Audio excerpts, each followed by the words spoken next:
We tend to picture Stone Age humans huddled in caves, barely surviving. But the evidence tells a completely different story. With nothing but sticks, stones, and pure will, our ancestors dominated the environment, hunting some of the most dangerous animals to ever roam this planet. From massive beasts that could flatten a man, and others that could swallow you whole. Today, we're looking at the actual hard evidence that ancient humans hunted the biggest animals on Earth. And by the end of this video, you'll never underestimate a Stone Age human again, because we're also going to look at the evidence that these hunters pushed the megafauna into extinction. First, let's look at one of the most remarkable discoveries ever found. In a cave in Russia's Ural Mountains, scientists found thousands of cave bear bones, but one skull stood out. Archaeologists discovered a strange, jagged hole in the back of the brain case, a hole that perfectly matched stone spear points found nearby. Clearly, someone speared a cave bear in the head 35,000 years ago. The bone never healed, meaning the bear died from the blow. And the position of the wound tells us that the hunter was standing behind and above the bear when they did it. So why was the bear just sitting there? Well, because it was hibernating. This hunter walked into a cave, found a sleeping cave bear, and stabbed it through the skull. But while this may seem like an easy task, cave bears were massive. Males weigh up to 1,300 pounds, making them one of the most dangerous animals of the Ice Age. And contrary to popular belief, hibernating bears aren't fully asleep. During winter, they get up, walk around, and are ready to defend themselves. With this in mind, imagine sneaking into a dark cave in the depths of winter with nothing but a stone-tipped spear. If you miss your stab by an inch, the bear would shred you to pieces in seconds. But this is far from the only direct evidence that humans hunted cave bears. The cave of Hohlfels in southern Germany has yielded a treasure trove of ancient human artifacts, including figurines and flutes dating back to 40,000 years ago. But dozens of cave bear bones have been found butchered and burned. In 2000, archaeologists discovered a vertebrae with a flint point embedded in it. The projectile hit the cave bear on his right flank and stuck in the bone and broke off. This injury alone would not have killed the bear.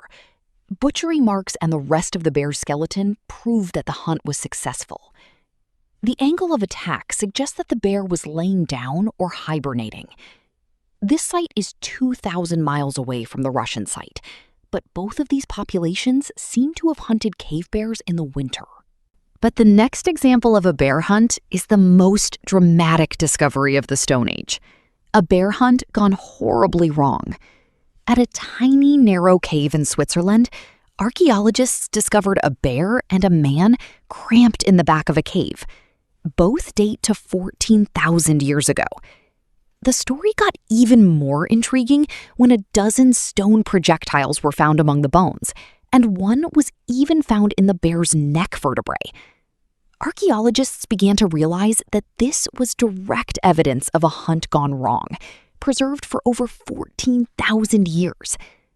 Paleontologist and cave bear specialist Philip Morell came to the conclusion that the bear was wounded out in front of the cave and retreated inside.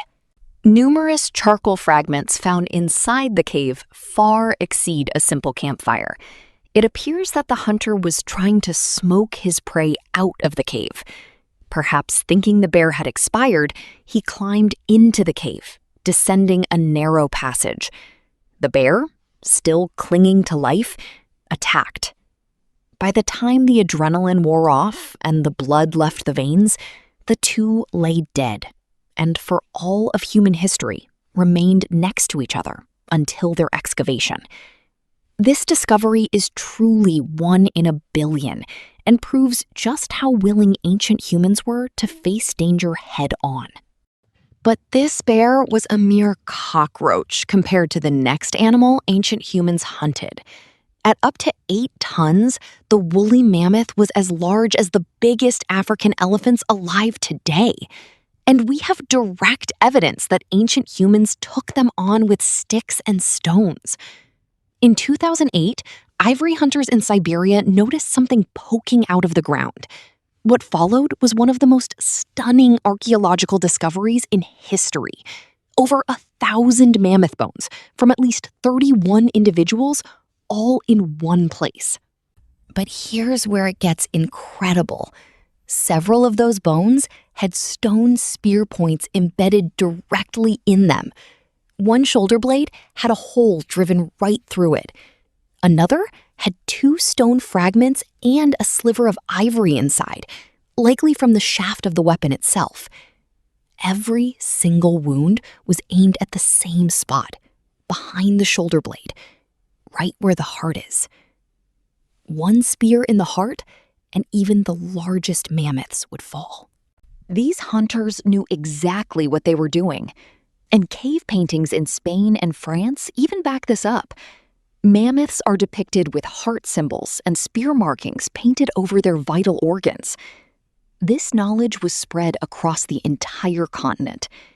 But what weapon was powerful enough to drive a stone point clean through a mammoth's shoulder?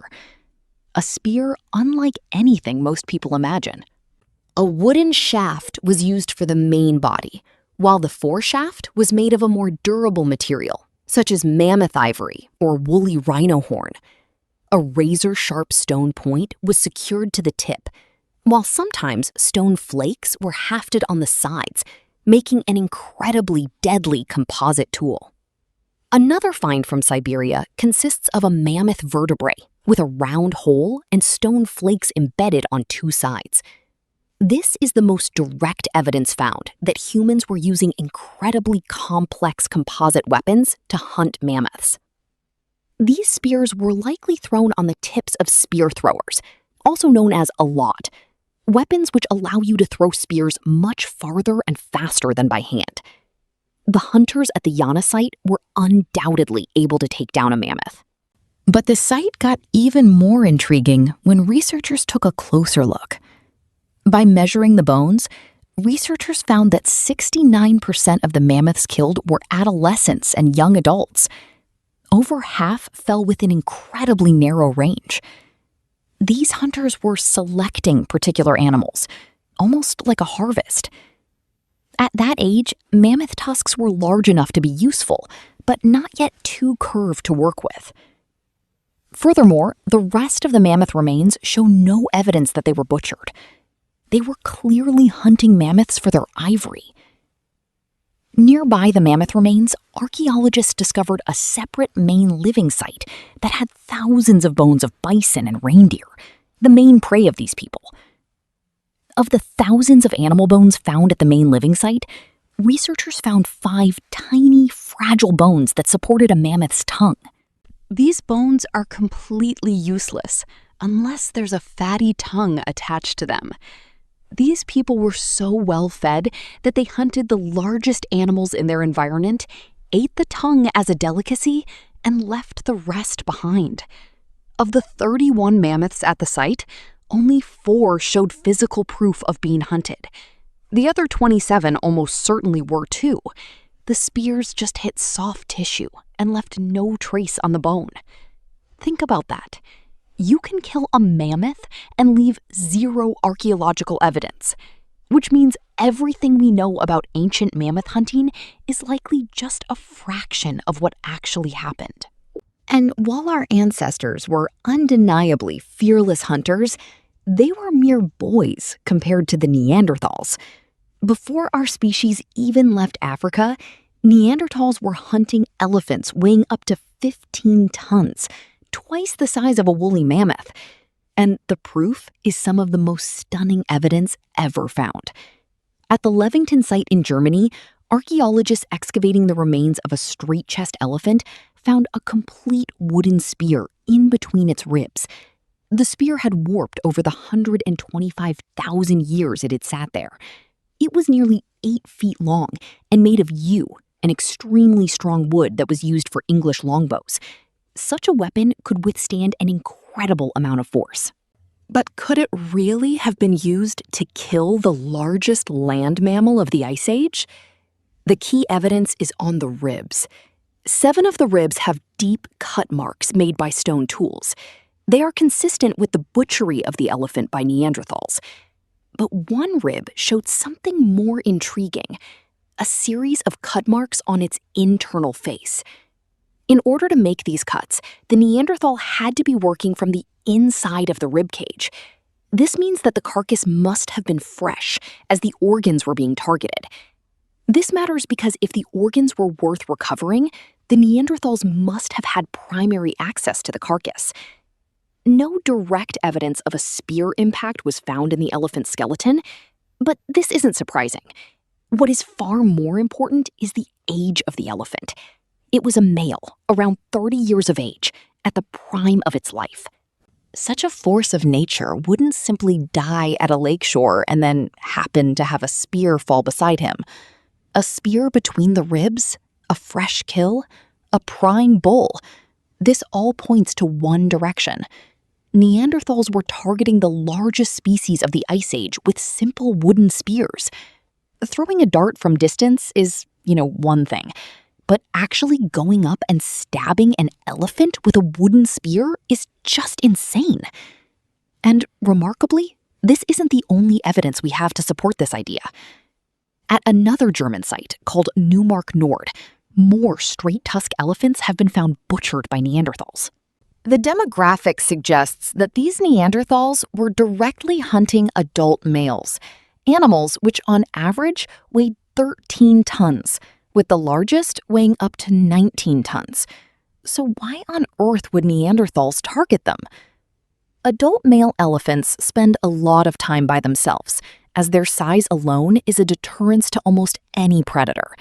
But without the protection of the herd, Neanderthals had a much easier time taking them down.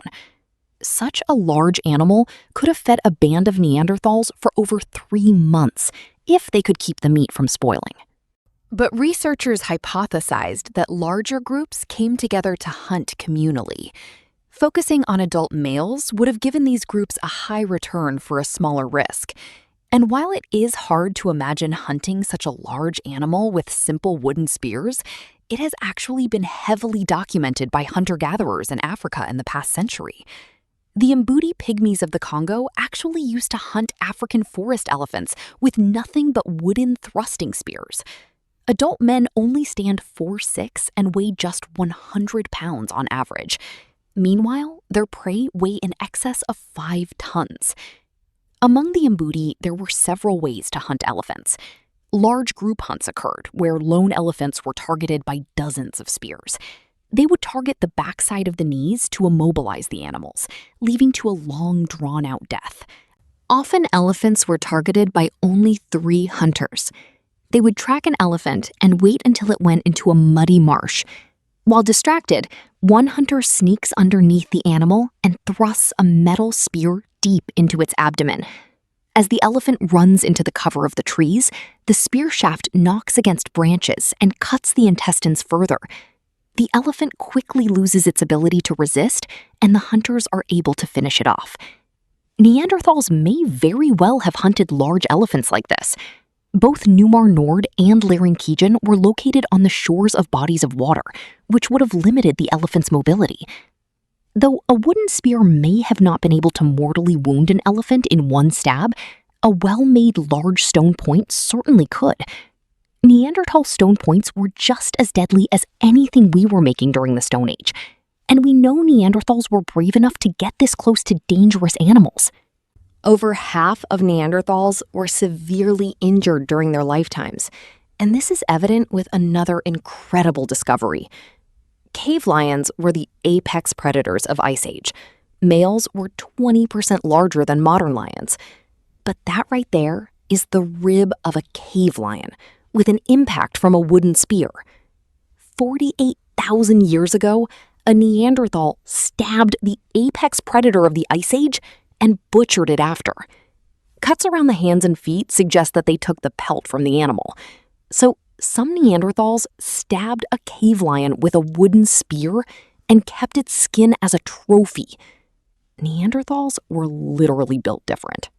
Neanderthals may have been the bravest hunters to ever live, But our ancestors were undoubtedly the deadliest, and nowhere is this more evident than the Americas. When our species crossed Beringia into the New World, we found an ecosystem absolutely teeming with game that had never seen a human before.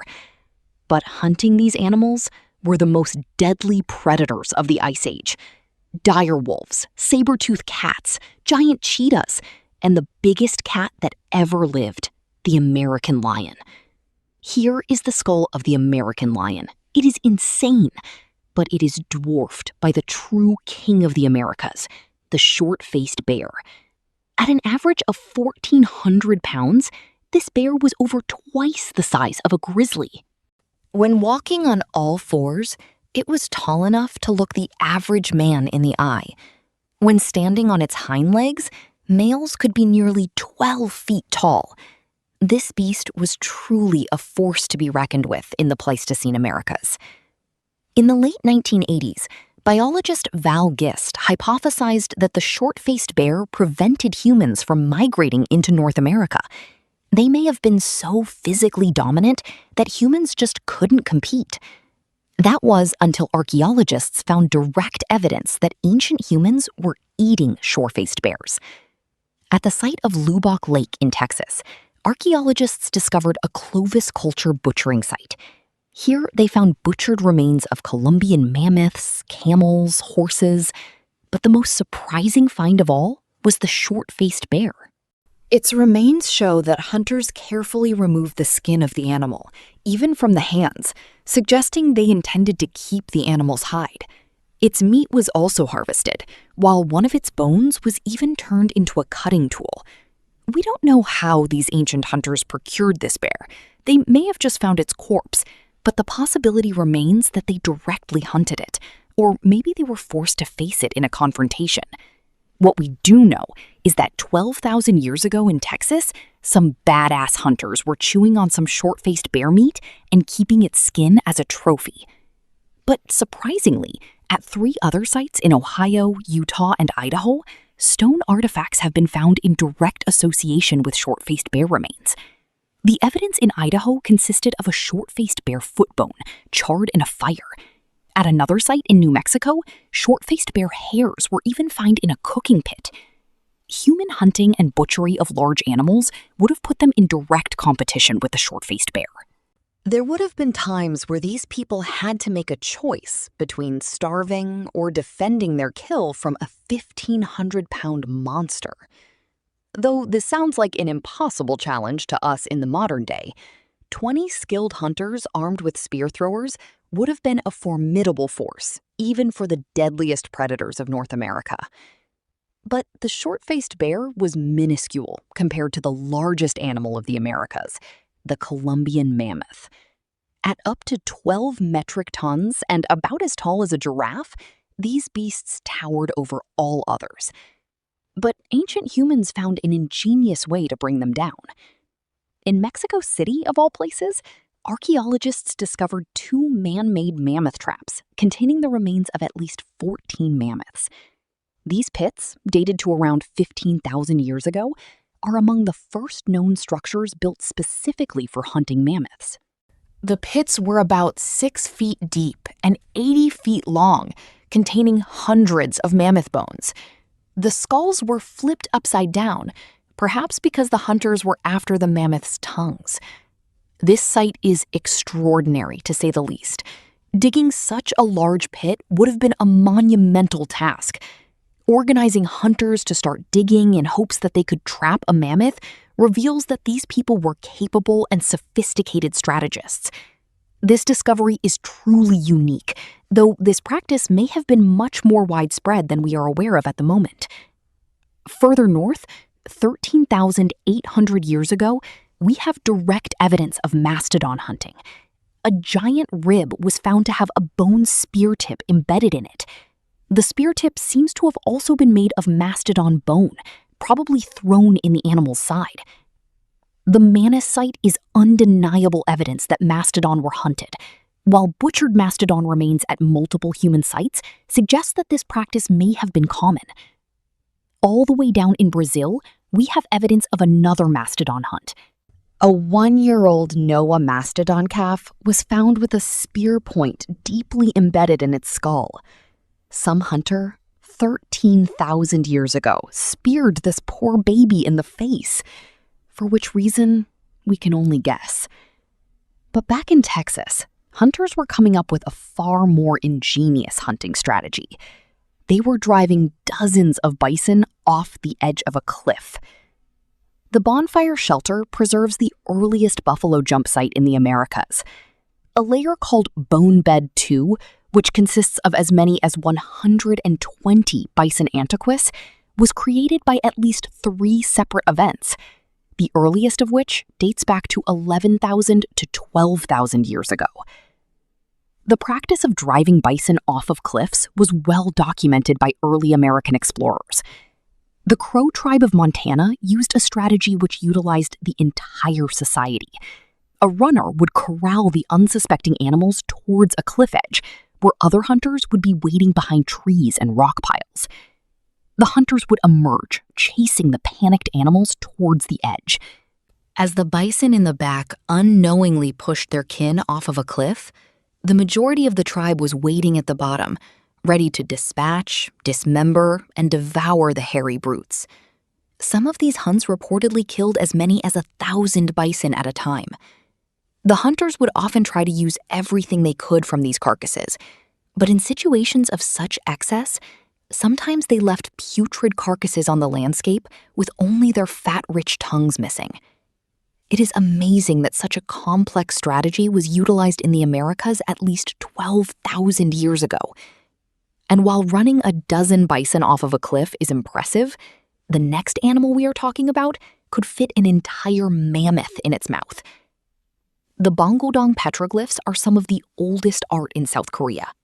Here, more than 300 figures were carved into the walls, mostly consisting of marine animals like seals, sharks, and whales. But the most intriguing are the boats that are pursuing these animals. They are large vessels carrying up to 8 on board with harpoons in hand. At over 7,000 years old, these are the oldest depictions of whaling ever discovered. But at other sites, archaeologists have actually found direct evidence. A massive boat, 4 meters long, was found at one site, while at another, whale bones with harpoon wounds were unearthed. The remains include gray, humpback, and right whales. They dated between 5,000 to 7,000 years ago, proving that the petroglyphs document real events. These animals weighed over 30 metric tons, with right whales weighing up to 100 tons. It would have been a complex and difficult task to target them with simple boats and bone-tipped harpoons.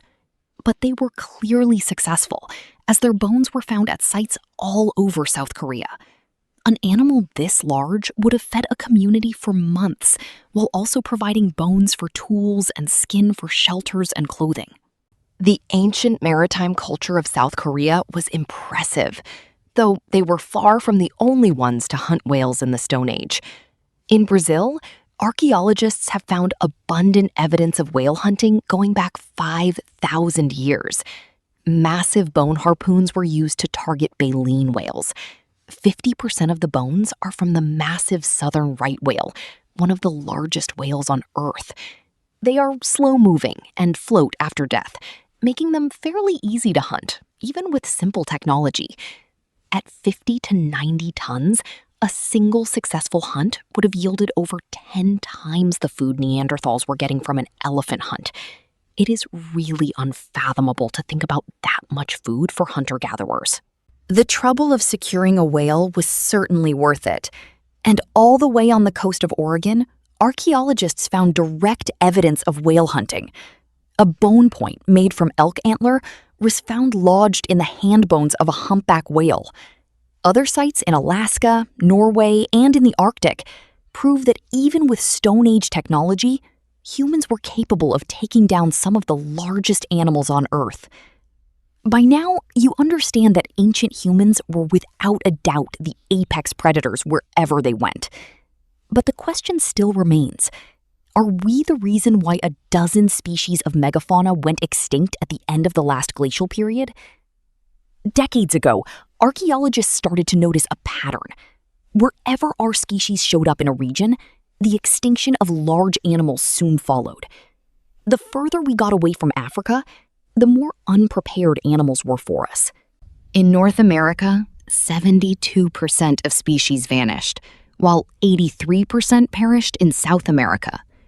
In the most isolated continent, Australia, 88% of large animals went extinct. And on isolated islands, over 90% of species often went extinct when we arrived. As we have seen through physical proof, the humans that settled in these new lands were capable of directly taking down the biggest and most dangerous animals there were. But could they really have been that apocalyptic? Many scholars are unconvinced, citing climate as a more substantial factor in the demise of these species. After all, massive ice caps covered the planet for over 100,000 years before melting away in a geological blink of an eye. But proponents of the overkill hypothesis would state that climate change is a convenient hypothesis. There is always a correlation you can make between climate and extinction. But North and South America are extremely diverse. From woodlands, jungles, and deserts, there were plenty of environments for animals to retreat to. Mammoths were some of the most versatile animals that roamed the tallest mountains to tropical plains. And somehow, they suddenly went extinct because of climate. They had survived plenty of glacial and interglacial periods before. The only thing different this time was the presence of an ambitious and uniquely deadly ape.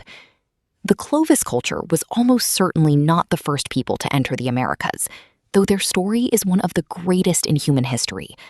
Clovis points, the hallmark of the Clovis toolkit, were invented around 13,000 years ago, likely in Texas, and within a century or two, they could be found from Canada to South America.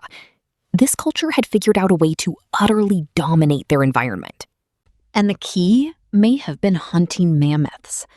There are over a dozen sites which prove Clovis people hunted and butchered mammoths. While this number sounds small, as we have learned, finding direct evidence is extremely rare. And over a dozen sites makes North America by far the highest frequency of provocity in hunting on any continent. Of the entire archaeological records of Africa, Europe, Asia, and North America, there are a total of 16 strong cases for the hunting of elephants, and 14 of these are found at Clovis sites in North America. Mammoth bones are in fact the most common animal in Clovis remains. But archaeologists just recently made a new discovery that proves something incredible. Only one Clovis culture skeleton has ever been found, the 18-month-old Anzac I. Since the bone tissue and tooth enamel at birth are built from the mother's diet, as well as from nursing, researchers are able to analyze isotopes to see where the protein of her diet was coming from. What they found was that mammoth was the largest contributor to the mother's diet, followed by elk, bison, and camel, while the other contributions were negligible. When compared to other animals, Anzac I's mother was most similar to that of Homotheterum, a specialist saber-toothed predator that mainly targeted young mammoths. This supports the so-called Clovis megafaunal specialist model, the use of sophisticated technology and high residential mobility to subsist on mammoths, an adaptation allowing them to rapidly expand across the Americas. Some scholars are starting to understand Clovis as a ritual big game hunting culture.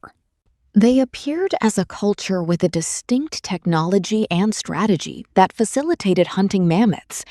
We don't know how they did it, but the Mbuti elephant hunters prove that there are simple and efficient ways to bring down massive proboscideans with only a few hunters. A successful hunt brings dozens from the surrounding community together, nourishing them and bringing the hunter incredible prestige. Regular hunting could support larger groups and the spread of Clovis culture. The Clovis culture may represent one of the most remarkable cultural innovations in human history. In only a couple of centuries, the ancestors of the Native Americans devised a technology and a lifestyle to be able to prey on the largest animals of their world. In many ways, it is similar to the near extinction of the bison in the 19th century. Humans had coexisted with bison for thousands of years, but incredible new technology and cultural pressure nearly led to their extinction in only a few decades. There was a ton of debate over the effect that human predation had on the world's megafauna. The overkill hypothesis has largely been discounted by the majority of scholars, which agree that climate was the major driver in the demise of the megafauna, but accept that human hunting exerted some pressure on these animals. Just how much pressure varies between scholars. Personally, I'd say that I don't fully back the overkill hypothesis because obviously climate was a huge factor. But I think the evidence supports that we may have been the straw that broke the camel's back. I just think, if the Americas remained human-free, I feel like we would have had a lot more surviving megafaunal species. It's like you're telling me that mammoths were just destined for extinction? I mean, how else can you explain the total extermination of so many animals? Other ideas like the Younger Dryas impact hypothesis exist. The idea that a comet caused the end of the last glacial period and led to continent-wide wildfires that ended the megafauna. While this idea is certainly charismatic, the reality is that it lacks scientific basis. The evidence of supposed impact markers was not reproducible, and a 2025 paper attempting to revive the idea ended up being retracted. We certainly have a ton more to learn about this time period, but one thing is for sure. Our ancestors were absolute freaks of nature. With sticks, stones, and pure grit, we took down the largest animals of the Ice Age. And if you want to learn more about ancient humans, watch this video next. I promise it will blow your mind.